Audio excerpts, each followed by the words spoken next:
Universidad Nacional Mayor de San Marcos, es actualmente médico asistente de servicio. Entre sus muchos logros está que ha sido ganadora nacional de un concurso de ciencia y tecnología cuando era presidente, y es autora de muchas revisiones sistemáticas y muchas bibliotecas clínicas que se han publicado entre el tema que va a tocar con ustedes las siguientes 2 horas es síndrome de ovario poliquístico. Bienvenida, Diana, la recibimos con mucho cariño.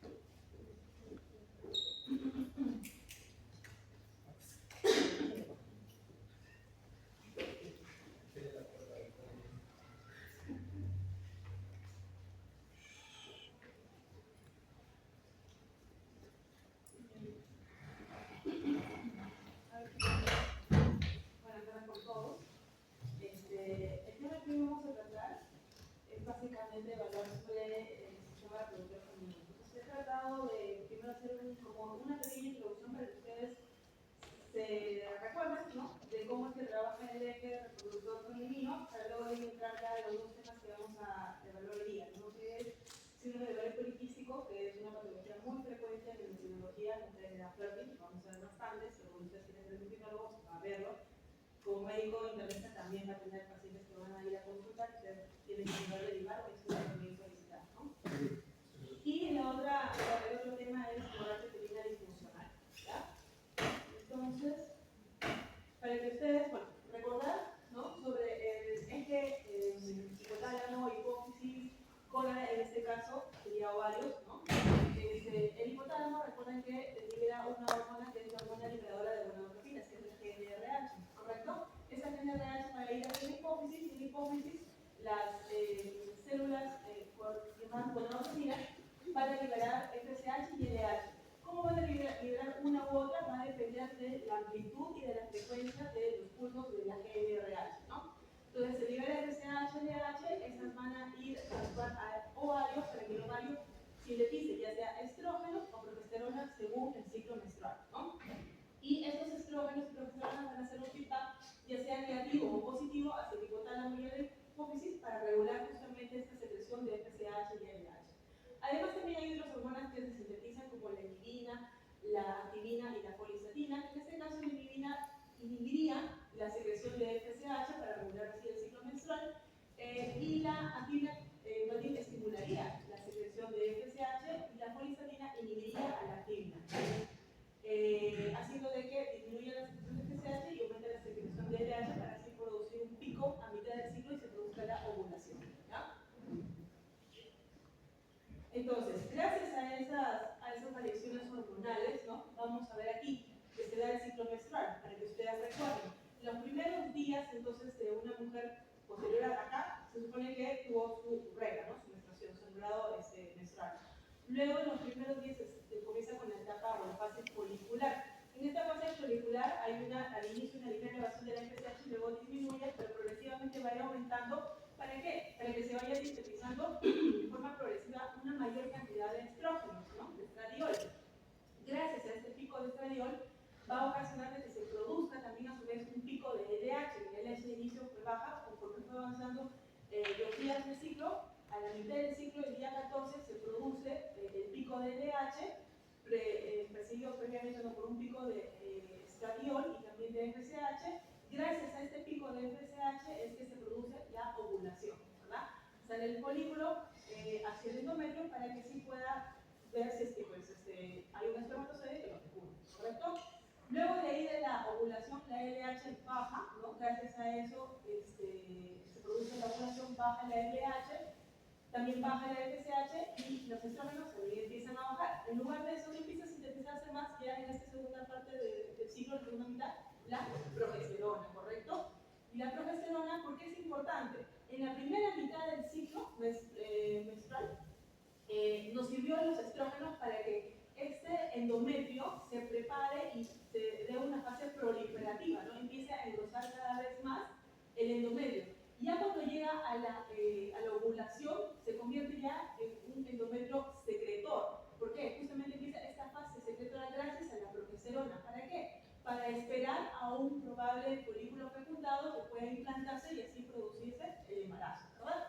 Entonces, gracias a estas variaciones de las hormonas es que se producen cambios tanto en los folículos, ¿ya?, como también en las características del endometrio, que nos ayudan precisamente a que la mujer pueda quedar embarazada, y si no hubo una fecundación, entonces se disminuye la progesterona, disminuye el estradiol, y gracias a esa disminución, fundamentalmente también una disminución de la LH, es que se produce la menstruación, ¿no? Se desfacela este endometrio secretor y podemos observar el sangrado menstrual, ¿ya?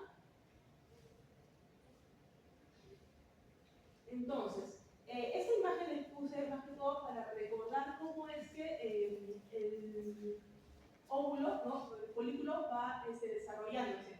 Cuando estamos en etapa fetal, las mujeres, ¿qué tipo de folículo tenemos? El primordial, ¿ya? Nosotros nacemos a partir del tercer mes de gestación, es que ya se empiezan a desarrollar los folículos primordiales. Luego, antes ya, cuando se va a dar la pubertad, cuando va a empezar a secretarse la LH, el FSH, ese folículo primordial se va a convertir en un folículo primario. ¿Cuál es la diferencia? Que justamente las características de las células de la granulosa, no son estas células que están alrededor, ¿no?, que se convierten ya en cúbicas, ¿no?, son más grandecitas si se dan cuenta, ¿ya? Posteriormente, ya gracias a la LH y a la FSH que se produce en la pubertad, es que cada ciclo menstrual va a haber una maduración de folículo primario, folículo secundario, terciario, que es el preantral, y ya el folículo de Graf, ¿no?, que este es el que se va a liberar en la ovulación. ¿Por qué les presento esta imagen? Para recordar, tener en cuenta de que estas son las células de la granulosa, y aquí alrededor hay unas células que se llaman células de la teca, ¿ya? Entonces, las células de la granulosa, principalmente en la primera mitad del ciclo menstrual, van a responder a la FSH, sintetizando así el estradiol o los estrógenos, ¿verdad? Y la teca más bien va a responder a la LH. Entonces, la teca va a tener más funcionalidad en la segunda mitad del ciclo menstrual. ¿Para qué? Para sintetizar la progesterona. Y en la teca, precisamente, es donde también ahí se sintetizan andrógenos, ¿ya? Entonces, esto es cómo es que las células tanto de la granulosa como de la teca que les acabo de mencionar, ¿no? En la figura A es un folículo preovulatorio y en la figura B es un folículo ya del cuerpo lúteo, o sea, posovulación, ¿verdad? Luego que sale el folículo se queda el cuerpo lúteo en el ovario. Entonces, en esta primera imagen, donde es un folículo preovulatorio, como se dan cuenta, la célula de la teca responde a la LH produciéndose así, gracias a la acción enzimática, es que se produce una hormona androgénica que es la androstenediona. Esta androstenediona pasa a la granulosa, y en la granulosa, gracias al FSH, es que se sintetiza estrógeno y luego estradiol. Y el estradiol es que se va a salir hacia el líquido folicular, ¿no? Y esto va a permitir que se desarrollen o que sigan madurándose los diversos folículos. Este es un folículo preovulatorio. Pero ya miren cómo cambia en un folículo ya luego de la ovulación, que es un cuerpo lúteo, ¿no? Aquí, miren, la célula de la granulosa ya expresa también receptores de LH, además de la FSH. Y miren acá cómo cambia. Acá continúa, la célula de la teca sigue respondiendo al LH, produciendo, sintetizando androstenediona, ¿no? Y esta androstenediona se va a producir estradiol, donde va a ir a esta circulación, pero va a ser en menor cantidad. ¿Por qué? Porque en esta etapa del cuerpo lúteo, la LH hace que se capte en las células de la granulosa más colesterol LDL, y este es el sustrato para poder sintetizar progesterona, ¿ya? Y es así como en la segunda mitad del ciclo menstrual, que es en la fase lútea, hay aumento de la secreción de la progesterona gracias a este cambio que se produce en las células de la granulosa, ¿ya? Pero recuerden que la teca es la que justamente aquí principalmente está sintetizando androstenediona, o sea, andrógeno, hormona androgénica, ¿no?, en la mujer. Entonces, teniendo este preámbulo, ahora sí ya tiene los conceptos como para poder entender los temas que vamos a valorar hoy día, ¿no? Primero, el síndrome de ovario poliquístico. Lo vamos primero porque en realidad es un poquito más larguito, porque es una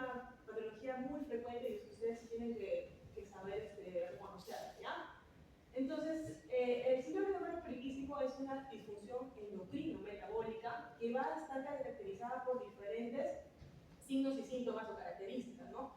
Algo que caracteriza al síndrome de ovario poliquístico, la característica principal es el exceso de andrógenos, ¿no? Entonces, ¿qué es lo que vamos a ver de forma clínica en el paciente o en la paciente? Hirsutismo o también el acné, ¿no? O la alopecia androgénica, ¿no? Y o puede estar asociado a hiperandrogenemia. ¿Qué quiere decir? Concentraciones elevadas de los andrógenos, ¿ya? Entonces, recuerden, hay dos conceptos: hiperandrogenismo clínico y bioquímico, ¿correcto? Luego tenemos también otra característica de disfunción ovárica. Las personas, las mujeres con síndrome de ovario poliquístico presentan oligovulación o también incluso periodos de anovulación, ¿no? Y también pueden presentar morfología de ovario poliquístico. Si se dan cuenta, dice IO, o sea, no es una característica o no es un requisito esencial de tener los múltiples quistes en el ovario.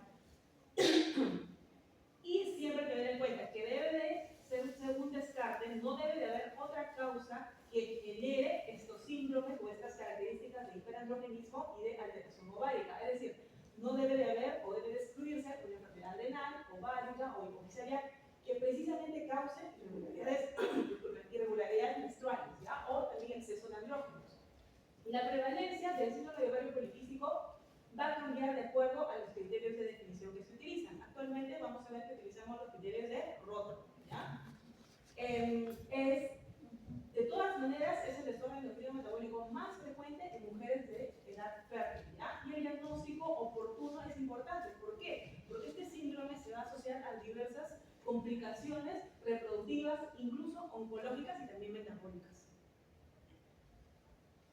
Entonces, primero vamos a ver cómo es la fisiopatología. Hay tres alteraciones que se interrelacionan entre sí, ¿ya? La primera es la difusión neuroendocrina, la segunda es un trastorno metabólico y la tercera es la difusión de la esteroidogénesis y de la foliculogénesis ovárica. Vamos a ver cada uno de ellos, ¿ya? Entonces, primero, en cuanto a la disfunción neuroendocrina, estas pacientes con síndrome de ovario poliquístico se ha visto de que tienen un aumento de la liberación de los pulsos del factor liberador de gonadotropina, es decir, hay un aumento de la pulsatilidad de la GnRH. Este aumento de la pulsatilidad va a ocasionar que aumente la amplitud y la frecuencia de los pulsos del LH.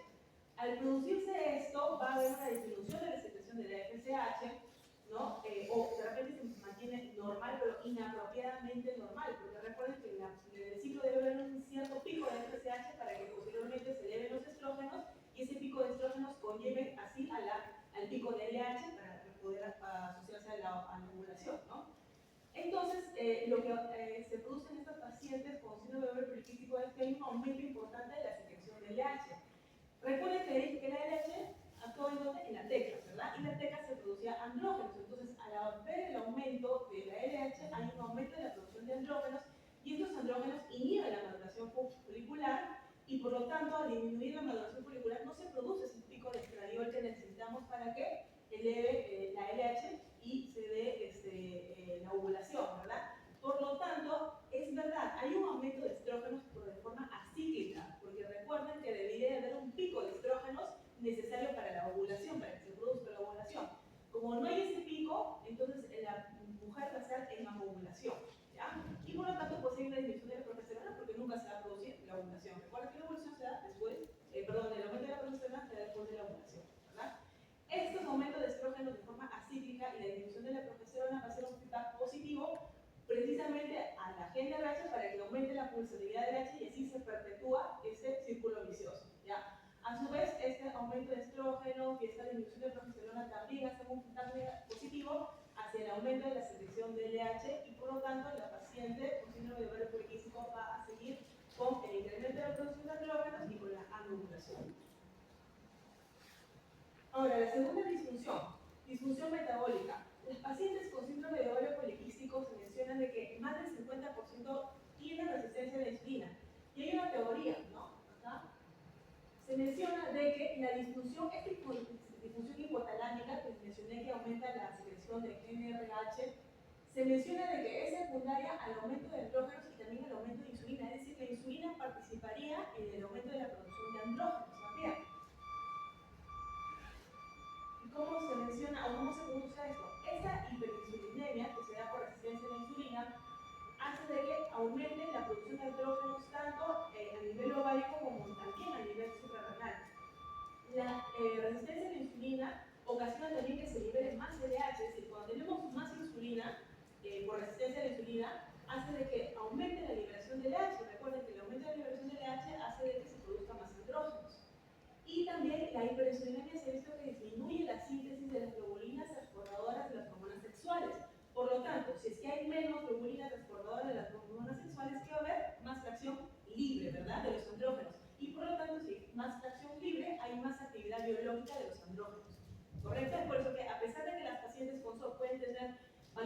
hormonales de los andrógenos, hay más fracción libre y estos andrógenos de fracción libre tienen mayor actividad biológica.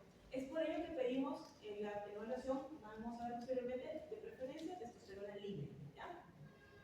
Entonces, la hipersecreción de insulina se manifiesta desde la pubertad temprana. Estos pacientes pueden presentar esta hipersecreción de insulina desde la pubertad temprana y se menciona que puede preceder al hiperandrogenismo bioquímico, es decir, el hiperinsulinismo puede ocasionar el aumento de la síntesis de los andrógenos, ¿no? Y es por ello de que se ha visto que en todas las poblaciones con hiperinsulinismo hay mayor prevalencia de síndrome de ovario poliquístico. El mecanismo por el cual se genera esta resistencia a la insulina en el SOP aún no está claro. Se dice de que hay alteraciones post-receptor de la insulina, ¿no?, en la señalización intracelular, pero bueno, estas son teorías. Ahora, ustedes dirán, pero bueno, también se presenta síndrome de ovario poliquístico en pacientes que son delgadas, que no tienen síndrome de resistencia a la insulina, ¿no? ¿Qué pasa con esas mujeres? Y sí, un 30% aproximadamente de las mujeres con SOP no tienen resistencia a la insulina. Entonces, esa teoría se caería en esas pacientes, ¿no? Lo que se menciona es que el SOP es una enfermedad multigénica compleja, entonces no solamente es los genes asociados a la resistencia a la insulina, sino también hay genes asociados a la disfunción reproductiva. Entonces, en estas pacientes, de repente, pues, no se dio la herencia de estos genes asociados a la resistencia a la insulina, pero sí a la disfunción reproductiva. Y es por ello de que hay fenotipos del síndrome de ovario poliquístico que les voy a mencionar en un momento. ¿Ya? La tercera alteración que se produce en el paciente con síndrome de ovario poliquístico es la disfunción de la esteroidogénesis y de la foliculogénesis ovárica. ¿En qué consiste eso? Se menciona que la disfunción de la esteroidogénesis, es decir, de la síntesis de los esteroides, en este caso de los andrógenos, es el pilar fundamental en el síndrome de ovario poliquístico, ¿no? Entonces, hay una alteración de la biosíntesis de los andrógenos. ¿Por qué? Porque se menciona que estos pacientes tienen una mayor actividad de esta enzima. Tiene la enzima citocromo P450C17. Esta enzima se encuentra tanto en la glándula suprarrenal como en el ovario. Y al haber un mayor aumento de esta enzima, se produce mayor síntesis de los andrógenos ováricos, también suprarrenales, pero en mayor proporción en los andrógenos ováricos. ¿Ya? Entonces, recuerden que este incremento de andrógenos inhibe la maduración folicular y por lo tanto disminuye la producción de estradiol y el paciente se encuentra en anovulación de forma persistente. ¿Ya? Entonces, menciona que esta alteración enzimática sería exclusiva del síndrome de ovario poliquístico, entonces puede ser este un evento primario, ¿no?, en el síndrome de ovario poliquístico, o también puede ser secundario al aumento, al exceso de la producción de LH o insulina, es decir, la LH y insulina podría hacer que se hiperactive esta enzima P450C17 para que aumente la producción de glóbulos y andrógenos a nivel ovárico y o suprarrenal. Ahora, ¿qué sucede también en estas pacientes con síndrome de ovario poliquístico? Se ha encontrado que hay un mayor reclutamiento y una interrupción de la selección folicular. Se supone que hay varios folículos que se van a madurar, ir madurando en cada ciclo menstrual, pero uno de ellos es el que madura totalmente y es el que va para la ovulación, ¿verdad? Pero fisiológicamente se selecciona solamente uno de ellos. En este caso, los pacientes con ovario poliquístico son múltiples folículos que no se selecciona ninguno, por eso es que no hay ovulación, ¿no? Entonces, hay un aumento mantenido del pool de folículos en crecimiento, ¿no?, que son productores de andrógenos, ¿no?, porque tienen la teca, recuerden, ¿no?, y eso ocasiona ausencia de ovulación, es que tienen múltiples candidatos de óvulos para ser ovulados, pero ninguno de ellos ovula, ¿ya? Y eso es lo que ustedes pueden ver en las imágenes de los ovarios poliquísticos. Ahora, también se menciona la hormona antimureriana. La hormona antimureriana se va a sintetizar en la capa granulosa, ¿no?, de los folículos, y esta hormona antimureriana se está utilizando como un marcador de reserva folicular. Está presente en toda la etapa de la vida de la mujer, ¿no?, y entonces nos va a dar información sobre la reserva ovárica en una mujer en las diferentes etapas. Y conforme aumenta la edad, la hormona antimureriana va a ir disminuyendo porque la reserva ovárica va a ir disminuyendo de acuerdo a los años. ¿Ya?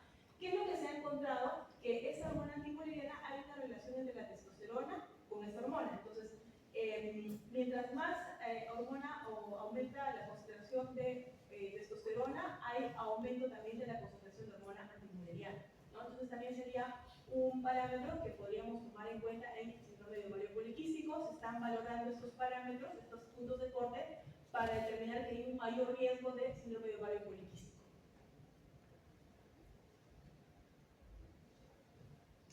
Ahora, el síndrome de ovario poliquístico tiene múltiples factores, pero también tiene una base genética, eso es importante, tiene una base genética y además también factores ambientales.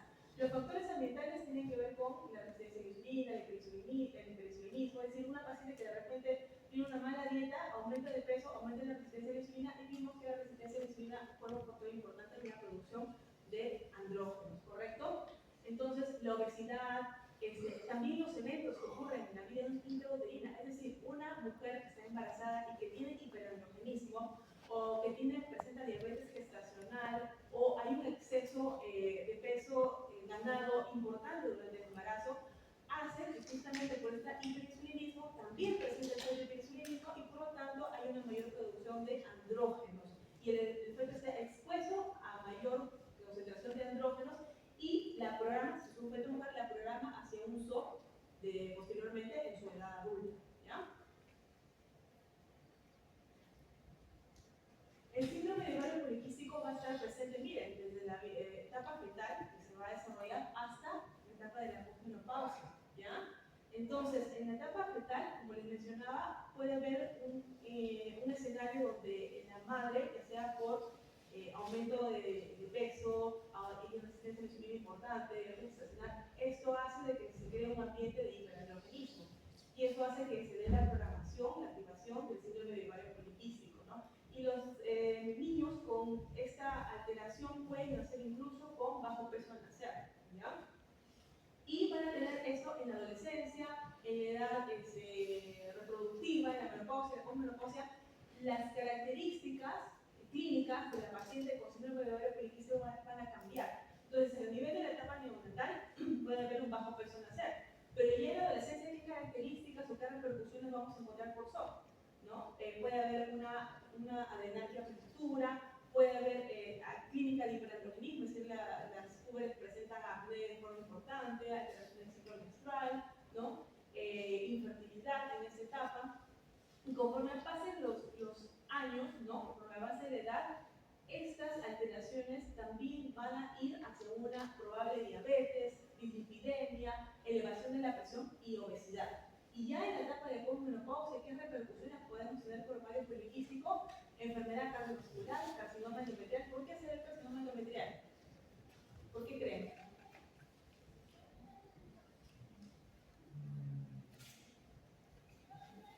De todo lo que les he explicado. ¿Por qué podría tener mayor riesgo de cáncer endometrial en una paciente con síndrome de ovario poliquístico en la posmenopausia? Exacto, la exposición a estrógenos que hace que se dé un endometrio proliferativo, ¿verdad? Bien engrosado.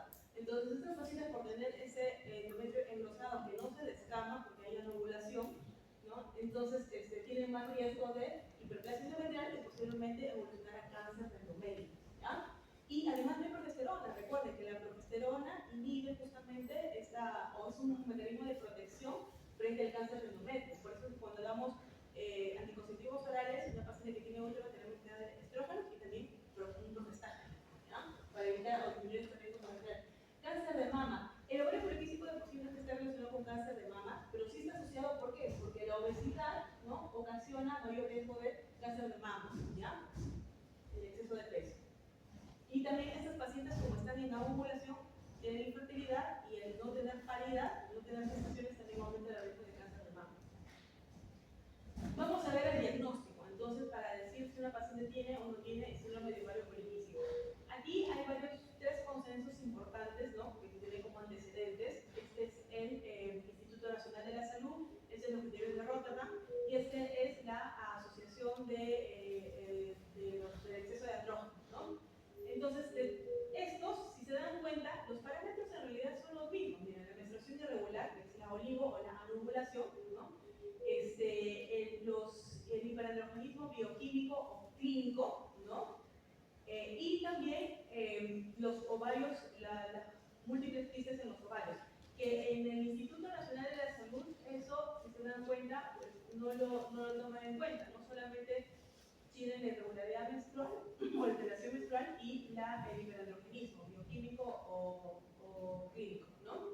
Pero ya para Rotterdam y para la sociedad de exceso de andrógenos, sí toman en cuenta los tres criterios. Lo que nosotros utilizamos es el de Rotterdam, ¿no? De la oligonovulación, el hiperandrogenismo clínico, bioquímico y los quistes múltiples en el ovario, que tenga dos de esos tres criterios, ya estamos frente a una paciente con síndrome de ovario poliquístico, ¿ya? Aquí en la sociedad de exceso de andrógenos, igual, ¿no? El hiperandrogenismo es la base para ellos, ¿ya? Y puede estar asociado a disfunción del ciclo menstrual o a la presencia de múltiples quistes de ovario. Es casi lo mismo que acá, nada más que ahí sí el criterio que tiene que haber sí o sí es el hiperandrogenismo, clínico bioquímico. Pero en la clínica, ¿cómo se identifica el oligo o la ovulación? Ahorita lo vamos a ver, ¿ya? Ahorita lo vamos a ver. Siempre descartando, en las tres criterios siempre se descarta alguna otra causa de alteración de la producción de andrógenos, ¿ya? Es hiperplasia adrenal congénita, no clásica, tumor productor de andrógenos, hiperprolactinemia, disfunción tiroidea, Cushing y algunos fármacos que aumentan la actividad androgénica. Entonces, en el diagnóstico, que nos quedamos con los criterios de Rotterdam, son estos tres, ¿verdad? Estos tres criterios. Entonces, gracias a la presencia de estos tres criterios es que nosotros tenemos subfenotipos. El subfenotipo A es que sean los tres criterios presentes. Y el B es que tenga la alteración del ciclo menstrual y el hiperandrogenismo. Y aquí no es necesario que tenga los múltiples quistes en ovario. Ambos son las formas clásicas del síndrome de ovario poliquístico, son los más frecuentes. Y estos dos fenotipos son los que están más asociados al síndrome metabólico y o insulino resistencia, ¿ya? El subfenotipo C tiene el hiperandrogenismo y una ecografía compatible con ovario poliquístico, y el subfenotipo D tiene la alteración menstrual y la ecografía compatible con ovario poliquístico. Estos están menos relacionados con alteración de insulino resistencia. Entonces, esos pacientes usualmente son los que tienen peso adecuado, que no tienen acantosis, ¿no? Estas son las otras formas subfenotipos de síndrome de ovario poliquístico. ¿Cuáles son las frecuencias de las manifestaciones clínicas del ovario poliquístico? Los más frecuentes se dan cuenta de la oligomenorrea. Los múltiples quistes están por ahí en un 70-75%, el hirsutismo un tercer lugar. Incluso hay unos pacientes que tienen sangrado ginecológico y nosotros podemos pensar, bueno, pero es una paciente que sí irregular, ¿no? Y tiene ciclos menstruales regulares, pero de repente no está ovulando en realidad, ¿no? ¿Y cómo podamos saber si es que está ovulando o no? Hay pruebas que también podemos hacer en estas pacientes, que ahorita les voy a mencionar. El acné y la alopecia es el más infrecuente, la alopecia androgénica, ¿ya? Ahorita vamos a ver cómo es la alopecia androgénica. Vamos por partes, entonces. Primero con la oligonovulación, que es lo que me estaban preguntando, ¿no? Puede iniciar incluso en el periodo perimenárquico, normalmente en los 2-3 primeros años después de la menarquia. Es un poco difícil determinar si hay irregularidad menstrual porque justamente la secreción de AHA y FSH está recién iniciándose, entonces sí puede darse algunos ciclos de oligomenorrea o algunas amenorreas por algunos periodos de 2-3 meses, ¿no? Ahora, ¿qué conceptos tenemos en estas alteraciones del ciclo menstrual? Por ejemplo, para que ustedes tengan el concepto, ¿no? De oligomenorrea son sangrados con intervalos mayores a 35 días o menos de 9 sangrados al año, ¿ya?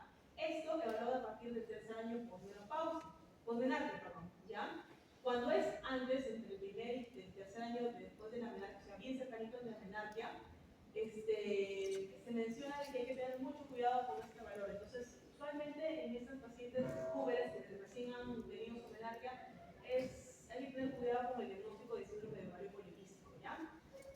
Amenorrea secundaria cuando hay ausencia de sangrado por lo menos en 3 meses consecutivos. En raras oportunidades se puede presentar una amenorrea, es decir, que nunca se dio la menarquia hasta los 16 años, y la paciente tiene 17 años y no ha sucedido menarquia. Este paciente puede tener ovario poliquístico, ¿ya? Polimenorrea, una paciente presenta polimenorrea, que son ciclos menstruales menos de 21 días, ¿no? Pueden haber lo que les mencionaba, un ciclo menstruales regulares de 26 a 35 días, pero en ausencia de ovulación. ¿Cómo yo sé si una paciente ovulado? Esto se da a través del seguimiento ecográfico, ¿ya? Entonces el ginecólogo hace un seguimiento ecográfico, ve la maduración progresiva a través del paso de los días de los folículos, y tiene que ver un cuerpo lúteo, ¿verdad? A mitad del ciclo. Si no lo ve, entonces significa de que no está ovulando. Puede tener sangrado menstrual regular, pero no está ovulando el paciente. Y por eso es la infertilidad. Hay pacientes que tienen ciclos menstruales regulares aparentemente, pero no pueden quedar embarazadas y en realidad no están ovulando, ¿ya? También nos ayuda a medir la progesterona. Supone que debe haber un pico de progesterona gracias al cuerpo lúteo. Si no hay ese pico de progesterona que se toma alrededor del día 21, entonces pues no se está produciendo la ovulación. Así es como podemos saber si la mujer está ovulando o no.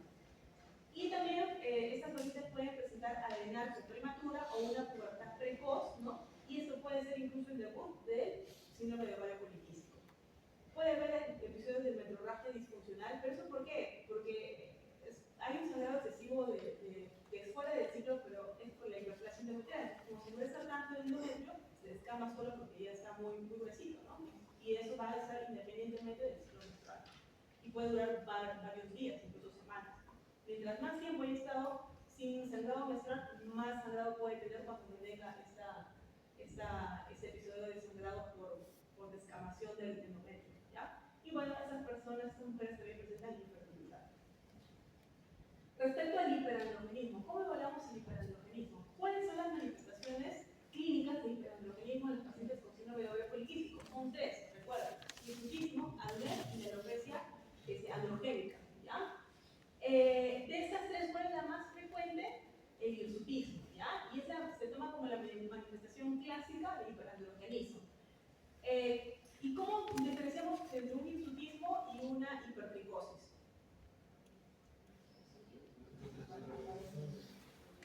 ¿Ya? El lugar, la zona, ¿verdad? Y además la característica del vello, ¿ya? El hirsutismo es un vello grueso, terminal, ¿ya? Largo, grueso y terminal. Y se da en zonas dependientes de andrógenos. ¿Cuáles son las zonas dependientes de andrógenos? Vamos a ver que hay una escala, ¿ya? Vamos a ver ahorita en dónde se da esa presentación que en la diferente parte del cuerpo que son dependientes de andrógenos y que en la mujer no debería estar presente, o al menos no debería tener un vello terminal en esas zonas, ¿ya? Y la hipertricosis es el aumento del vello, pero es un vello delgado, puede ser larguito, pero es bien delgadito, ¿no? Y se da en zonas que no son dependientes de andrógenos, ¿no? Que es en los brazos y también en las piernas, ¿ya? Está presente el hirsutismo en las 2/3 partes de las mujeres con síndrome de ovario poliquístico, aparece después de la pubertad y va progresando de forma lenta, ¿no? O también incluso cuando se alcanza la madurez sexual, puede detenerse. Eso es muy importante, donde acá menciona que el progreso es lento, porque si tienen una mujer que de un momento a otro presenta hirsutismo de forma marcada, muy probablemente no sea síndrome de ovario poliquístico, ¿no? Más bien eso puede ser una causa de virilización o desfeminización, y eso ya tendríamos que pensar en un tumor secretor de andrógenos o una hiperplasia adrenal congénita, ¿correcto? ¿Y cómo evaluamos nosotros el hirsutismo? A través de esta escala de Fermat y Talbot, ¿ya? Aquí nosotros vemos que si la paciente tiene entre 8 y 15 puntos, entonces es un hirsutismo discreto moderado compatible con síndrome de ovario poliquístico. Si tiene más de ese puntaje, pensar en otra causa, ¿ya? Entonces aquí está la escala y estas son las zonas dependientes de andrógenos, ¿ya? Aquí de forma más esquemática, ¿no? Si pueden darse cuenta, encima en el labio superior, ¿no? Mientras más poblado esté, más puntaje me da. Aquí en el área de la barbilla, ¿no? En la región intermamaria, del ombligo hacia la parte superior, ¿no? En la línea alba, ¿no? Incluso cuando se llega a conectar con el vello púbico, que se hace una especie de rombo, ¿no? Una mujer no debería de pasar eso, le da más puntaje.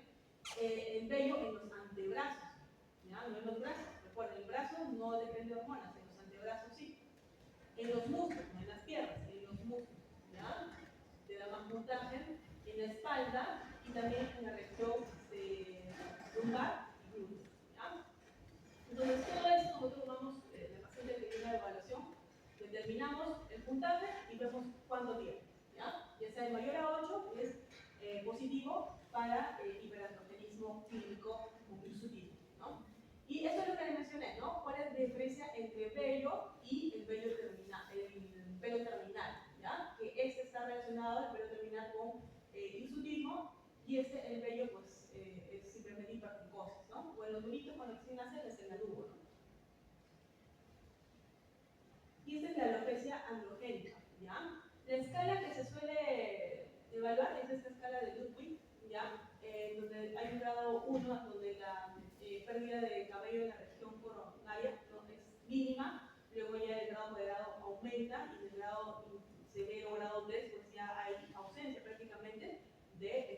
folículos pilosos, ¿no? Esta es otra escala de Sabin, donde también es un poquito más amplia, porque nos da de forma temprana, cuando empieza a disminuir el grosor del pelo, perdón, ¿no? Del cuero cabelludo. Y conforme va avanzando me va a dar más intensidad de la alopecia, ¿ya? Y en la parte más severa es cuando ya incluso vaya afectación frontal, ¿no? Desde la caída del cabello de forma frontal y también coronal. Otras manifestaciones clínicas que vemos en ovario poliquístico, tenemos la obesidad, ¿no? Es aumento o el predominio del tipo androide, predominio central, ¿no? Está presente, como les mencioné, en más de la mitad de los pacientes, el 50% de los pacientes, y tiene la típica forma avanzada, ¿no? Si el índice de cintura-cadera es mayor a 0.8. Y suele iniciarse en la niñez y se va a acentuar mucho más en la pubertad y en la adultez, ¿ya? Lo que podemos observar en estas pacientes es la gandosis nigricans, ¿no? Que es un marcador cutáneo de la resistencia a la insulina que se va a proyectar en la zona de pliegues, en el cuello, en la nuca, en las axilas y en la cara interna de los músculos, ¿no? Es importante tener en cuenta, como les mencionaba en un primer momento, es que hay aspectos cardiometabólicos que se dan como consecuencia del síndrome de ovario poliquístico. Entonces, no se queda solamente con el hiperandrogenismo, con la disfunción del ciclo menstrual, sino que hay consecuencias que se pueden ver a futuro en una mujer con ovario poliquístico, ¿no? Incluso diabetes. Cuando ustedes evalúan un paciente con riesgo de diabetes, ven ahí si es que tiene un antecedente de síndrome de ovario poliquístico, porque aumenta el riesgo de que pueda tener diabetes, ¿no? Hay aumento incluso del colesterol LDL, aumenta los triglicéridos y disminuye el HDL, que eso es una dislipidemia aterogénica, ¿no? Entonces aumenta el riesgo cardiovascular en estos pacientes. ¿Cuáles son los estudios de laboratorio? Como les mencionaba, pues hay que medir andrógenos. ¿Qué andrógeno principalmente medimos? Testosterona, ¿ya? Esta testosterona va a estar presente incrementada en aproximadamente la mitad de los casos, ¿ya? Y es preferible solicitar la testosterona libre, porque es el andrógeno más sensible. Pero, lamentablemente, las test de diagnósticos de laboratorio que tenemos aquí en el Perú no es el adecuado. Entonces, por eso es que a veces se prefiere solicitar la testosterona total, se pide con la globulina transportadora de hormonas sexuales. Por esta fórmula se halla el índice de andrógenos libres, que también es un parámetro que podemos tener en cuenta para aumento de andrógeno, en este caso de testosterona, ¿no? Si es mayor a 4.5, le dice de que se han aumentado los andrógenos libres. También puede haber aumento de la aldosterona, puede haber aumento de la dihidroepiandrosterona sulfato. Recuerden, la dihidroepiandrosterona sulfato principalmente se secreta en el suprarrenal, pero en las pacientes con síndrome de ovario poliquístico también puede haber un exceso de esta hormona como consecuencia del incremento de los pulsos de LH, ¿ya? Después, recuerden que el síndrome de ovario poliquístico es un diagnóstico también de descarto, entonces tenemos que descartar que no haya una hiperplasia renal congénita, en este caso, no clásica, ¿no? En la edad adulta. Entonces, hacemos dosaje de 17 hidroxicortisonas de salud, ¿ya? Y bueno, se menciona también, antes se tomaba en cuenta esta proporción de LH-FSH mayor a 2. ¿Por qué? Recuerden, ¿no? El síndrome de ovario poliquístico es mayor proporción de LH versus FSH. Pero que no esté presente no me descarta el diagnóstico, ¿ya? Pero si está presente, entonces sí es muy sugestivo de que la paciente tenga síndrome de ovario poliquístico. Recuerden, estas hormonas LH, FSH se piden en la etapa folicular. Cuando van a mandar a hacer los estudios hormonales en una paciente con estudio de ovario poliquístico, tienen que decirle que se lo realice entre el tercer y sexto, séptimo día de iniciada la regla, ¿ya? Para estar seguros que está en la etapa folicular y hacer estas proporciones. También se dosa la prolactina porque la hiperprolactinemia puede producir alteración del ciclo menstrual, ¿no? También hormonas tiroideas porque alteraciones de hormonas tiroideas también producen alteración del ciclo menstrual, ¿ya? Y evaluar la parte metabólica, de tratar diabetes, prediabetes, ¿correcto? ¿Qué es lo que se le solicita de preferencia? No glucosa basal, no glucosa en ayunas, porque la mayoría va a salir normal. Se le pide a ellos un test de tolerancia, ¿ya? Medir tanto glucosa como insulina para ver la resistencia a la insulina en estos pacientes, ¿ya? El perfil lipídico, que mencioné esto, ¿no? Es una dislipidemia heterogénica, y estos estudios metabólicos se deben de solicitar independientemente del peso corporal de la paciente, ¿ya? En cuanto al criterio de los quistes ováricos, Eso es lo clásico, que se mencionaba la presencia de 2 o más folículos que midan entre 2 y 9 milímetros, o que el volumen ovárico sea más de 10 milímetros, ¿no? Esto basta con que esté presente en un solo ovario para decir que ya tiene criterio ecográfico, ¿ya? Pero actualmente, como hay ecógrafos más, con mayor frecuencia, mayor calidad, entonces ahora el parámetro que toman en cuenta es mayor de 25 folículos con estos nuevos equipos, ¿ya? Que tengan una frecuencia mayor o igual a 8 MHz. Y el volumen ovárico es lo más sencillo, ¿ya? Es lo más fácil. Por eso cuando pidan el estudio de ecografía, no solamente basan en pedir, buscar, ¿no? Que si hay múltiples quistes en el ovario. El volumen ovárico me va a dar la información. Si está más de 10 es un ovario muy grande. Entonces eso es sugestivo de ovario poliquístico, ¿ya? Seguía ahí, cumpliría con el criterio ecográfico para ovario poliquístico. ¿Cómo tratamos a estas pacientes? ¿Qué es lo que tenemos que corregir? El hiperandrogenismo, ¿verdad? De estas pacientes, los trastornos menstruales, las alteraciones metabólicas relacionadas con el ovario poliquístico, obesidad, resistencia a la insulina, prediabetes, diabetes, ¿no? Dislipidemia, y también la ovulación en los casos de que una mujer pues, esté en edad fértil y quiera gestar. Estas pacientes con ovario poliquístico pues también tienen deseo de gestación. Entonces hay una etapa en la que ellas ya van a decidir gestar y por lo tanto hay que incentivar o hay que producir la ovulación exactamente para que puedan quedar embarazadas, ¿ya? Entonces, el tratamiento oportuno nos va a permitir prevenir las complicaciones que están asociadas al SOM, ¿no? Que es la enfermedad cardiovascular, hipertensión, diabetes, resistencia a la insulina, diabetes gestacional, ¿no? Cáncer endometrial y mayor tasa de abortos y preeclampsia. Entonces, no existe un tratamiento universal para el síndrome de ovario poliquístico, ¿ya? Va a depender de acuerdo a la etapa en que se encuentre la mujer, ¿no? Y de acuerdo a qué es lo que le molesta, ¿no? Si una con qué expresión tiene más, hay mujeres que van a ver porque tienen mucho acné o por el hiperandrogenismo clínico que es del hirsutismo. Entonces hay que tratar de acuerdo a la manifestación que tiene la paciente, ¿ya? Y el tratamiento debe ser crónico y dinámico, porque van a cambiar la necesidad de la paciente. En un primer momento le va a alterar la irregularidad menstrual o las manifestaciones clínicas de hiperandrogenismo, pero en otro momento va a querer gestar, y ahí es otro tratamiento que se le da al paciente, ¿no? Siempre hay que hacer un cambio de estilo de vida, porque eso nos va a ayudar a una mejor dieta, a mejor actividad física, nos va a ayudar a mejorar también las medidas terapéuticas que tomemos adicionales en una paciente con síndrome de ovario poliquístico. Entonces, como acá, primera línea siempre, cambio de estilo de vida, ¿ya? Acá mencionan procesos cosméticos, es decir, hay incluso, por ejemplo, para el incremento de vello, hay tratamiento con láser, para la acné también hay tratamientos que dan dermatología, o sea, eso tiene que ir acompañado de estos otros tratamientos, ¿ya?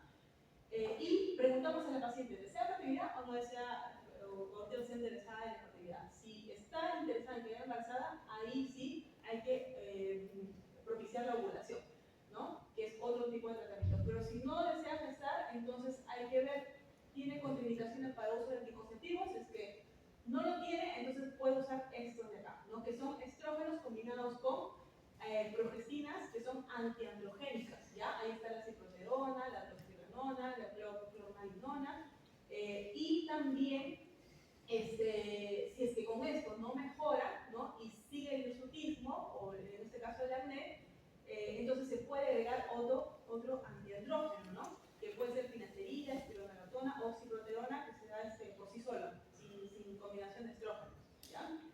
Y si es que la paciente no puede usar anticonceptivos orales, por ejemplo, tiene, no sé, migraña, o hay antecedentes de o riesgo de trombosis venosa, entonces, pues ahí no le podemos dar anticonceptivos, pero sí le podemos dar estos antiandrógenos, ¿ya? Y siempre cuando damos un antiandrógeno hay que cuidarnos de que la paciente no quede embarazada, o sea, tiene que recibir un tratamiento anticonceptivo adicional, que puede ser en este caso de barrera, ¿no? Preservativo, porque ¿qué pasaría si es que una paciente está recibiendo un antiandrógeno? ¿Qué pasaría con el feto? Aparte de efectos teratogénicos que pueda haber, ¿no? Pero ¿qué pasaría en la parte sexual?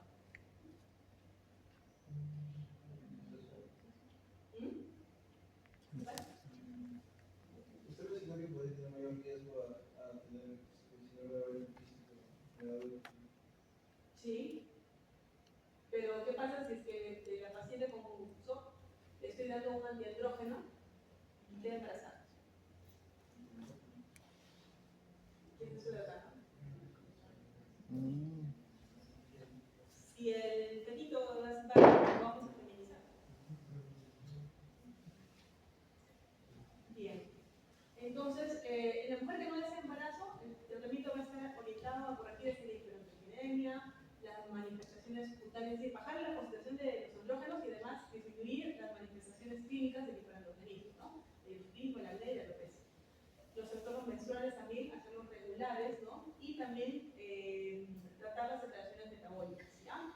Entonces, ¿qué es lo que queremos aquí dar con este tratamiento? Inhibir la esteroidogénesis ovárica, suprarrenal o ambas, aumentar las globulinas transportadoras de las hormonas sexuales para que no haya mucha fracción libre y por lo tanto no haya mucha actividad de esos andrógenos, ¿no? Evitar también la acción o bloquear la acción de esos andrógenos en los tejidos blancos, ¿no? Bloqueando la unión a sus receptores o si no, inhibiendo la conversión periférica a través de la inhibición de la 5-alfa-reductasa, ¿no? Porque ella me cambia o me transforma de testosterona a dihidrotestosterona. Y la dihidrotestosterona es la que va a ocasionar que se dé una mayor expresión de hiperandrogenismo a nivel cutáneo, ¿ya? Y, bueno, como le mencioné, algunos recursos cosméticos también podemos tomar en cuenta. Entonces, ¿qué podemos tomar o qué utilizamos para el tratamiento del hiperandrogenismo? A la cabeza, primera línea, los anticonceptivos orales, ¿ya? ¿Por qué? Porque ellos van a suprimir la secreción de LH, porque tienen estradiol, ¿no? Y por lo tanto, si disminuye o suprimen esta secreción de LH, van a disminuir la biosíntesis de andrógenos ováricos. Aumenta también los estrógenos, aumentan las globulinas transportadoras de las hormonas sexuales, por lo tanto, disminuyen los andrógenos libres. Permite también una descamación regular del endometrio, porque tiene estrógenos y también tiene una progestina, entonces va a permitir que todos los meses se arregle la mujer, y por lo tanto va a disminuir el riesgo de hiperplasia endometrial y cáncer de endometrio. Las progestinas que se asocian justamente con los estrógenos, ¿no? En estas presentaciones aquí tenemos las más frecuentes, las más comunes, Yasmin, como también Yasminic, Velara, Dixi, Mediapay, también hay DL35. Estas son combinaciones de estrógenos con una progestina con efecto antiandrogénico. ¿Cuáles son esas progestinas con efecto antiandrogénico? El acetato de ciproterona, ¿no? Que hay que tener en cuenta que si bien es cierto es potente, tiene buena actividad antiandrogénica, pero también tiene actividad glucocorticoide. Entonces puede producir aumento de peso y aumento de la resistencia a la insulina. Entonces cuidado con esto. Una paciente con resistencia a la insulina, de preferencia no dar acetato de ciproterona. La drospirenona es un derivado de la espironolactona, entonces no tiene tanto efecto en la resistencia a la insulina. Entonces a este tipo de pacientes con resistencia a la insulina le podríamos dar mejor un estrógeno o combinado con drospirenona. Que este es el Yasmin. Y el dienogel o el acetato de clormadinona también tienen actividad para disminuir justamente la 5-alfa-reductasa, ¿no? A nivel de la piel. Entonces disminuirían justamente esta expresión de la dihidrotestosterona, ¿no? Que tiene más potencia a nivel cutáneo para la expresión del hiperandrogenismo. Ahora podemos dar antiandrógenos solos, ¿no? Sí, hay de dos tipos, de tipo esteroideo y no esteroideo. De tipo esteroideo ahí tenemos el acetato de ciproterona y la espironolactona, ¿ya? Entonces, el acetato de ciproterona utilizado por sí solito, ¿ya? Si la paciente no puede recibir estrógeno, se puede dar acetato de ciproterona solito. Es bueno porque antagoniza la unión de la testosterona al receptor antiandrógenos en la piel y además también actúa como un progestágeno, es decir, va a inhibir la secreción de gonadotropinas, por lo tanto disminuye la secreción de LH y disminuye la producción de andrógenos ováricos. Y la espironolactona, miren todos esos efectos que puede tener y es por eso de que lo damos. Ustedes conocen la espironolactona, es un antagonista, ¿no? de la testosterona, pero también tiene propiedades antiandrogénicas porque disminuye la biodisponibilidad de la testosterona, aumenta la tasa de encadenamiento de la testosterona, disminuye la actividad de la 5-alfa-reductasa. Entonces tiene varias, incluso tiene actividad progestágena, ¿no? Progestagénica, que contribuye a la disminución de la LH, por lo tanto mejora la espironogénesis. Por lo tanto, la espironolactona es un medicamento antiandrogénico que sí damos en pacientes con síndrome de ovario poliquístico. Y dentro de los antiandrogénicos no esteroideos tenemos la flutamida y la finasterida, pero estos sí no tienen actividad, por ejemplo, la flutamida no tiene actividad progestagénica, ¿no? Ni tampoco androgénica, ni glucocorticoide. Pero, ¿qué es lo que sí tiene efectos que se une al receptor y evitando la expresión justamente del andrógeno a nivel clínico, pero no altera la secreción de las gonadotropinas, ¿ya? Eso hay que tener en cuenta. Y el finasteride solamente es un inhibidor de la 5-alfa reductasa, entonces va a bloquear a esta enzima, por lo tanto va a disminuir la producción de la dihidrotestosterona y entonces lo que va a haber es que hay de forma periférica disminuye la cantidad de esta hormona, ¿no? Y por lo tanto hay una menor expresión del hiperandrogenismo. Pero recuerden que como inhibe la transformación de testosterona a dihidrotestosterona, puede haber un aumento de la concentración de testosterona, ¿ya? Pero al final no va a tener acción porque está bloqueada la enzima que la transforma. Y esto es lo que mencionaba, ¿no? Los antiandrógenos pueden provocar feminización de un feto masculino, ¿ya? Entonces siempre asociarlo con un anticonceptivo que pueda recibir la paciente. La metformina es un medicamento que lo utilizamos también en síndrome de ovario poliquístico, pero aquí lo vamos a utilizar en pacientes con resistencia a la insulina o obesidad, ¿ya? Entonces se ha visto de que disminuye la secreción de testosterona, mejora la ovulación y mejora también los parámetros cardiovasculares, ¿no? Hipertensión, mejor disminuye la glucosa y también controla la producción de colesterol, ¿ya? Y en una paciente que tiene infertilidad y que desea gestar, pues tenemos que propiciar la ovulación. Entonces le podemos dar citrato de clomifeno, letrozol, metformina también mejora la ovulación, se ha visto en los estudios, ¿no? Y otra opción es dar FSH en dosis bajas, ¿ya? Para producir ovulación. Lo que se quiere es que la paciente ovule para que pueda gestar, ¿ya? Y hay otro tratamiento que es la diatermia, que consiste en hacer un tratamiento laparoscópico, quirúrgico, que se hacen unos huequitos a los ovarios para que pueda incentivar la ovulación. Ahora vamos con el segundo tema, que es la hemorragia uterina disfuncional. La hemorragia uterina disfuncional es un tipo de hemorragia uterina anormal, es decir, la hemorragia uterina anormal es un término más amplio que la hemorragia uterina disfuncional, ¿no? Esta hemorragia uterina disfuncional tiene causas, no hay una causa orgánica o sistémica o de gestación que explique esta hemorragia, entonces por lo tanto es un diagnóstico de exclusión, ¿ya? ¿Qué es lo que se va a producir en esta hemorragia uterina disfuncional? Se debe a que hay una alteración en el eje del hipotálamo, hipófisis, ovario, ¿ya? Es decir, es una alteración en el eje nada más. Y esto va a producir que haya una secreción alterada de los esteroides ováricos, por lo tanto se produce un sangrado que puede ser por deprivación o por disrupción. ¿Cuál es un sangrado por deprivación? Cuando hay una supresión o disminución brusca de la acción de las hormonas ováricas, es decir, una disminución de los estrógenos y de la progesterona, ¿no? Y entonces produce su descamación, ¿ya?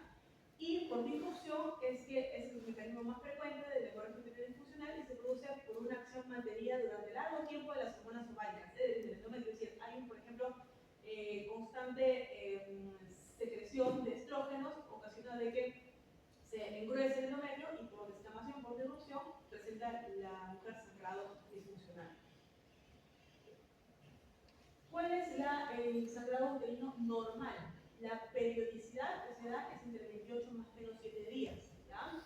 El volumen suele ser entre 35 y 45 mililitros, no debe de pasar de los 80 mililitros por ciclo, si es más, entonces es una hemorragia uterina disfuncional, ¿no? Y la duración debe ser menos de 7 días, ¿ya? El sangrado uterino normal se suele producir unos 14 días después de cada episodio de ovulación, ¿no? Y se da como consecuencia de que se deprivan, ¿no?, los estrógenos y la progesterona, y por eso que se da la descamación del endometrio. Estos son los términos que ya hemos visto, ¿no?, previamente: oligomenorrea, polimenorrea, ¿qué hemos visto acá? La hipermenorrea o menorragia, que es un intervalo, son intervalos regulares entre 21 y 25 días, pero con un flujo mayor, ¿ya? O tiene una duración de sangrado mayor a 7 días. La hipomenorrea es lo contrario, ¿no? Disminución del flujo o acortamiento de la duración, ¿ya? Y la menorragia es una hemorragia generalmente abundante, pero que no está relacionada con la menstruación, o sea, se da independientemente del ciclo menstrual, ¿ya? La menorragia es un grado de intensidad de duración aumentada, pero con intervalos irregulares. Y la menorrea, pues ya vimos que es una ausencia de menstruación mínimo 3 meses y por 6 meses ya es una menorrea franca, ¿no? Lo más práctico es 3 meses, no esperamos tanto tiempo para hacer los estudios a una paciente. ¿Cuáles son las causas de sangrado uterino anormal? Es decir, de una hemorragia uterina normal. De la HUA, estas pueden ser ser las causas por complicaciones de gestación, estamos frente a un aborto, una amenaza de aborto, orgánicas, que pueden ser extraginecológicas, por la uretra, vejiga, recto, puede ser un cáncer que está invadiendo y produce sangrado anormal, ¿no? Alteraciones de vulva, vagina, etc. O también miomas a nivel uterino. Sistémicas, hay fármacos que pueden ocasionar alteración del sangrado menstrual, ¿no? Puede haber una falla hepática, renal. Y esta es una hemorragia uterina disfuncional cuando la mujer puede tener, se descartan todas estas causas, ¿ya? Y la mujer puede tener una hemorragia uterina disfuncional ovulatoria o anovulatoria, se puede o no puede estar ovulando. Y eso se ve acá, ¿no? En una hemorragia uterina disfuncional ovulatoria es menos frecuente que la anovulatoria, la más frecuente es la anovulatoria, ¿no? Y se da usualmente en una mujer madura entre 20 y 40 años. En cambio, la anovulatoria se da en los extremos de la vida fértil de la mujer, ¿no? En la perimenopausia y en la pubertad, ¿ya? En la HUD ovulatoria hay alteraciones de la fase proliferativa, secretoria o también ambas, ¿ya? El sangrado suele ser cíclico y suele cursar con polimenorrea, a veces con spotting ovulatorio, es un sangrado durante la ovulación que es algo ligero, o un spotting, un sangrado premenstrual, ¿ya? Pueden también presentar hipermenorrea, menorragia. ¿Cuáles son las causas de esta hemorragia uterina disfuncional ovulatoria? Puede haber una fase folicular recargada, entonces en el endometrio hay una excesiva proliferación endometrial, y con progesterona entonces se produce una hemorragia por difusión, ¿no? Le damos progesterona y el endometrio se desfacela, ¿no? Y se produce la hipermenorrea. Puede haber alteraciones de los receptores, puede haber un cuerpo lúteo insuficiente también, ¿no? O un cuerpo lúteo persistente que se da un sangrado prolongado en ese caso de persistencia. Estas pacientes sí ovulan, ¿ya? Sí llegan a ovular, pero hay una alteración en las diferentes etapas de la ovulación y de la posovulación que ocasionan que se dé una hemorragia uterina disfuncional. Y en la anovulación, este paciente, pues, como no ovulan, es un sangrado no cíclico, ¿no? La duración es variable, puede haber alteraciones hipotálamo, hipófisis, ovario, ¿no?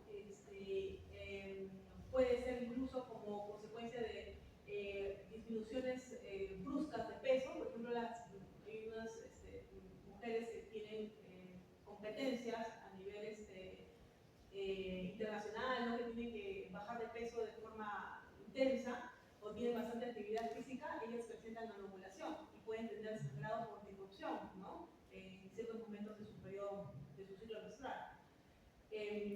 La administración exógena también de hormonas puede ocasionar esa alteración. Y bueno, siempre descartar otra patología endocrina, ¿no? Que ocasiona una anovulación. El diagnóstico, ¿cómo diagnosticamos una hemorragia uterina disfuncional? Pues tenemos que hacer la anamnesis, ¿no? Historia clínica, cómo va el ciclo menstrual, cuánto tiene el sangrado, cada qué tiempo le viene la regla, si es regular o no, si hay dolor pélvico, ¿no? Pedimos siempre descartar embarazo. Recuerden, para diagnosticar una hemorragia uterina disfuncional hay que descartar gestación a través de la beta-HCG. Hay que ver que no haya una causa orgánica de esa hemorragia uterina anormal, ¿no? Hay que, en ecografía vemos miomas, o también si hay alteraciones en los órganos cercanos, ¿no? Como uretra, riñón, vejiga, ¿no? Para eso solicitamos una ecografía transvaginal, si es necesaria una biopsia de endometrio si es que hay engrosamiento del endometrio, ¿no?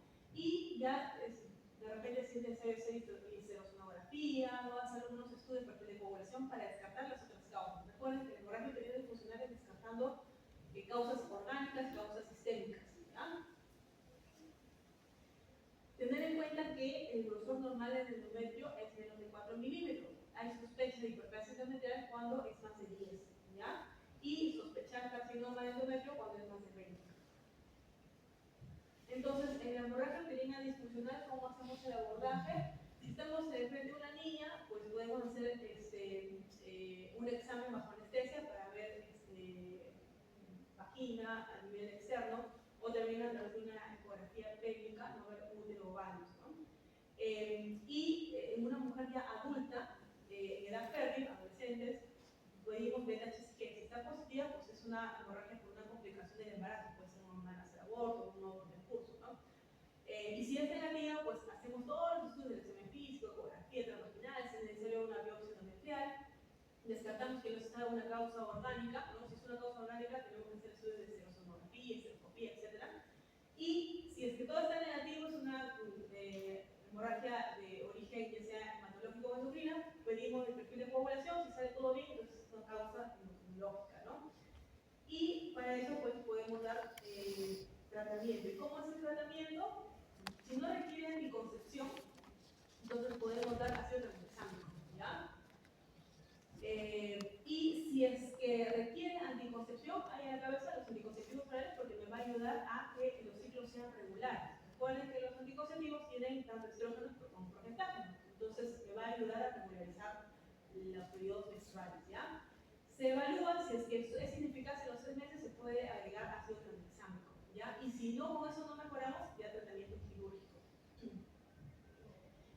También se puede dar una alternativa es colocar un DIU, ¿no? Que agregue un DIU y además, si es que con el DIU no se controla, agregar el ácido tranexámico también, es otra opción. O también colocar un DIU, pero con levonorgestrel, que es una progestina, ¿no? Y también la otra opción es dar una progesterona de depósito.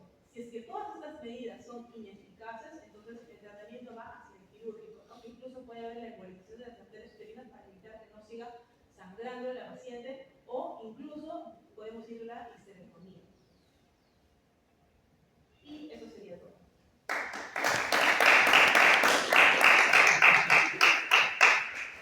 ¿Una pregunta? Doctora, ¿la amenorrea o la separación del régimen son consecuencia directa de la ovulación? ¿No? ¿La amenorrea o la separación del régimen son consecuencia directa de la ovulación? Bueno, que la ovulación se puede dar por alteración de la liberación de la LH, LH, algo está pasando en el leche, hipotálamo, hipófisis, gónada, que hace que no se dé esos picos que se requieren de LH, ese pico de estrógeno, ¿no? Para que se pueda producir la ovulación. La ovulación está gracias a eso. Si yo me encuentro en un escenario donde hay amenorrea, ¿yo tengo que pensar que no hay ovulación? ¿O no necesariamente? No necesariamente. O sea, se supone que esa amenorrea es porque hay diferencia. O sea, si esa paciente tiene preguntarse si tiene la capacidad de ovular o no. ¿Cómo lo podemos saber si tiene la capacidad de ovular? ¿Qué le daríamos? Se supone que no ovuló 3 meses, no ha tenido sangrado menstrual. Si no tiene sangrado menstrual, entonces está en una etapa folicular persistente, ¿verdad? Porque no llega hacia la ovulación hacia la mitad del ciclo. ¿Qué es lo que le faltaría? Progesterona. Si le doy progesterona y me menstrua, entonces le falta progesterona, ¿no? Eso es lo que está fallando a la paciente. Entonces no logra madurar ese folículo porque no hay un adecuado pico de LH que produzca la ovulación. La ovulación se da, la LH permite que se produzca más progesterona. Si no hay ese pico de LH, no hay aumento de progesterona y por lo tanto no se va a producir la desinfección.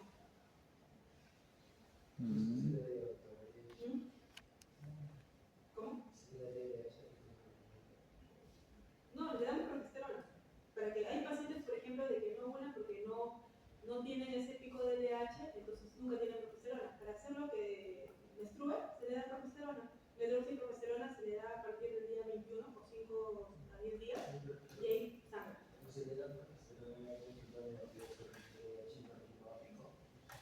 Pero lo que queremos es que sangre. Su eje de ahí está alterado, ¿no? A veces, o sea, la hemorragia uterina disfuncional no se sabe por qué. Hay algo en el leche que la cosa es que no se produce la ovulación. Entonces, lo que tenemos que hacer es producirla dándole las hormonas de forma exógena. Si le quitamos, ella ya va a elevar su FSH y entonces va a hacer que se dé el endometrio proliferativo y luego le damos al día 21 le damos la progesterona para que pueda menstruar. Claro. Sí, el anticonceptivo lo que te hace es que también son dosis bajitas, ¿no? Pero tienes estradiol, estrógeno, y también tienes una progestina. Lo bueno del estradiol es que te aumenta la producción de proteínas ligadoras de hormonas sexuales, entonces va a disminuir la expresión de estos andrógenos libres, ¿no? Te ayuda a disminuir la expresión de hiperandrogenismo. Y como está asociada a una progestina, en este caso antiandrogénica, te ayuda más a disminuir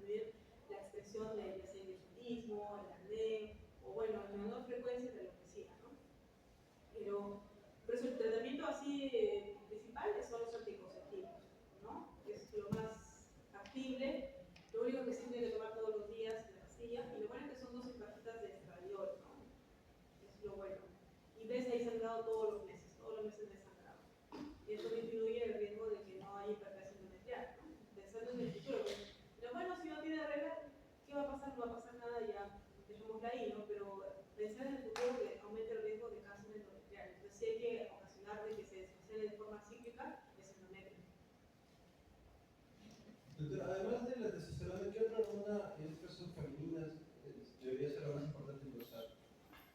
Siempre pedimos LH, FSH, estradiol para ver femeninas. Ahora, de andrógenos, pedimos dihidrotestosterona sulfato, antrostenediona, testosterona de preferencia, la libre. Sin embargo, como no es el método adecuado, entonces podemos pedir testosterona total con la globulina transportadora de hormonas sexuales y hacemos esa formulita que puse ahí y ahí sale el índice de andrógenos libres, que sería lo más factible, normal.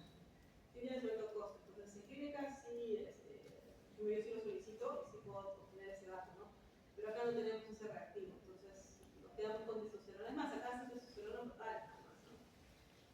Pero si tienes la manifestación clínica, vas a tratar, ¿no? Recuerden que el criterio es clínico o bioquímico. Puedes tener clínico pero no bioquímico y tienes alteraciones menstruales, inicies tratamiento. No es algo, si te salen normales las hormonas no descartes. Lo que sí hay que ver, si te salen muy alto, ahí descartarías otra causa también, ¿no? Para eso también tienes que evaluar. Por ejemplo, la 17 hidroxiprogesterona también es importante para descartar hiperplasia adrenal congénita no clásica, ¿no? En este caso de los pacientes. Entonces, el diagnóstico de síndrome ovario poliquístico también a veces se descarta. En pacientes con amenorrea, ¿hay un método de identificar en qué fase se encuentra? ¿En fase folicular? Si está, primero es una ecografía. En la ecografía tú ves cómo está el ovario, si tiene múltiples ovarios y no ves ningún cuerpo lúteo. Si no ves ningún cuerpo lúteo, no está ovulando la paciente. Entonces está, se queda en la etapa folicular persistentemente. ¿Ya? Entonces, ¿en el ecografía se puede ver una colocar? Sí. Es más, cuando hay fertilidad, hacen seguimientos, ¿no? De cuántos folículos maduran, es más, le dan tratamiento, ¿no? Estimulan la estimulación ovárica y ven cuántos folículos maduran y cuál de ellos ovula y cuál de ellos ha formado su cuerpo lúteo. Y ven si es que ese cuerpo lúteo está ahí adecuado. ¿Cómo yo puedo saber si es un buen cuerpo lúteo que está produciendo buena cantidad de testosterona? Es la progesterona del día 21. ¿Ya? Y si es que está en adecuada concentración, entonces sí está bien, la mujer puede incluso gestar, ¿no? Le hacen una fertilización in vitro y puede quedar embarazada. Entonces son los tratamientos de fertilidad que ahora pueden realizarse. Para el criterio de Rotterdam solo Dos. Necesitas dos de los tres. Dos de los tres. Pero ¿cómo se sabe si debo de llegar al sopa químico si se queda en el frío? ¿Cómo? ¿Cómo se sabe si debo de llegar al sopa químico si se queda en el frío? En realidad el ovario poliquístico lo manejamos los endocrinos, ¿no? Los ginecólogos, más bien nos envían a nosotros. Sí, nos envían a nosotros. Ellos a veces dan tratamiento anticonceptivo, pero sí a veces se les pasan algunas cositas, ¿no? Nosotros lo que queremos es tratar también la parte del hirsutismo, tenemos que ver también la parte de los trastornos metabólicos, eso lo vemos nosotros, ¿no? Como les dije, no nos basta con pedir una glucosa en ayunas, que es lo que usualmente pedimos, como se pide, ¿no? Se pide un test de tolerancia, porque esas pacientes sí pueden limitar su glucosa en ayunas, está muy bien, pero cuando le das la carga oral de glucosa, se exacerba la insulina principalmente, ¿no? O tu glucosa también se puede elevar. Y ahí tú te das cuenta que quizás una PDB es un síndrome de resistencia a la insulina, y nosotros tratamos eso. Es más, hay pacientes que con síndrome de resistencia a la insulina dan tratamiento con metformina, se regulan sus periodos menstruales, solamente y haciéndole bajar de peso. Ahora, incluso el tratamiento de pacientes obesos con síndrome de ovario poliquístico, lo que tratamos es la obesidad. Bajando de peso, se regulariza todo, tiene sus progesterona regulares, los GIS pueden tener múltiples GIS en los ovarios y conforme baja de peso, esa expresión disminuye. Pero recuerden, la mujer siempre, de por vida, tiene ahí su síndrome de ovario poliquístico, ¿no? Que hay que ver en un futuro si es que va a haber alguna complicación. Por eso es que es adecuado diagnosticarlo y tratarlo, para disminuir esas repercusiones. Doctor, ¿y cuáles diría que son los principales factores de riesgo para desarrollar síndrome de ovario poliquístico? El exceso de peso, la obesidad. Y que la mamá durante la gestación pues puede haber aumentado mucho de peso. Y si aumenta mucho de peso, hay mayor resistencia a la insulina. Recuerden que durante la gestación, a partir del segundo trimestre, de las 24 y 28 semanas, se incrementa la secreción de insulina fisiológicamente en toda gestante. Y ahí es cuando diagnosticamos diabetes gestacional, ¿no? Porque recuerden que muchas señoras en clase, ahí es cuando diagnosticamos diabetes gestacional. Entonces, este hiperinsulinismo puede verse incrementado mucho más si es que una persona, una mujer, gana mucho de peso, está muy gordita. Y esa exposición al hiperinsulinismo hace que más bien aumente la producción de andrógenos y el feto esté expuesto a más andrógenos. Y eso hace que se programe un feto hacia un síndrome de ovario poliquístico, ¿no? Es más, se menciona de que el síndrome de ovario poliquístico, o sea, el gen, la alteración que se da a nivel embrionario, también se da en el varón. O sea, el varón puede tener esa alteración y si tiene una hija mujer, la puede dar, ¿no? Se lo puede heredar a la hija mujer. ¿Ya? Esa es una teoría, o sea, que los varones también pueden tener ese gen, porque si la mamá estuvo expuesta a un hiperinsulinismo, que dio como consecuencia una exposición elevada a andrógenos a nivel fetal, entonces puede programarse hacia un SOP. En un varón, obviamente el varón no va a tener porque no tiene varios, ¿no? Pero si tiene una hija mujer puede transmitir eso.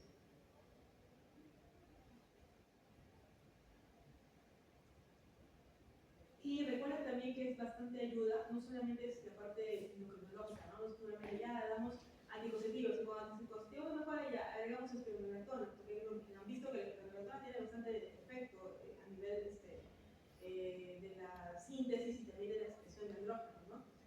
Pero también es importante ayudar al paciente con las otras especialidades. La dermatología, por ejemplo, nos ayudaría bastante, ¿no? Para poder controlar el acné. A veces la dermatología nos envía interconsulta para tratar acné de causa endocrina, ¿no? Pero ellos tienen que, no es que se queden con otros pacientes, tienen que continuar con su tratamiento dermatológico y aparte nosotros también damos tratamiento. Es mejor, si una paciente se puede controlar solamente con anticonceptivos, a agregar espironolactona a los anticonceptivos, ¿ya?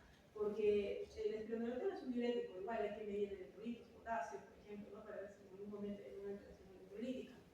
Y también el riesgo de feminización en un feto masculino si que la mujer queda embarazada. Por eso es que hay que tener cuidado cuando damos el tratamiento, cuando iniciamos el tratamiento, siempre de preferencia pedir tratar si no hay embarazo, ¿no? Las mujeres a veces no tengo ovario poliquístico, nunca voy a quedar embarazada, están contentas y seguras, y no es así. También pueden quedar embarazadas, ¿no? Que la fertilidad disminuye, sí es verdad, pero pueden quedar embarazadas. Y si no ha sido bien tratada, va a crear un ambiente androgénico, protogénico en su bebé. Si es una mujer, la bebé, con más razón sí o sí va a presentar un ovario poliquístico, ¿no?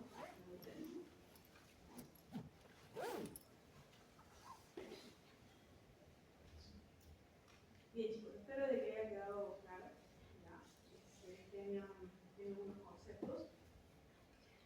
Y bueno, mucho gusto y pues, ¿ustedes son pequeños? ¿Cuántos años? ¿Está bien? Y internado, entonces nos veremos por acá. Muy bien.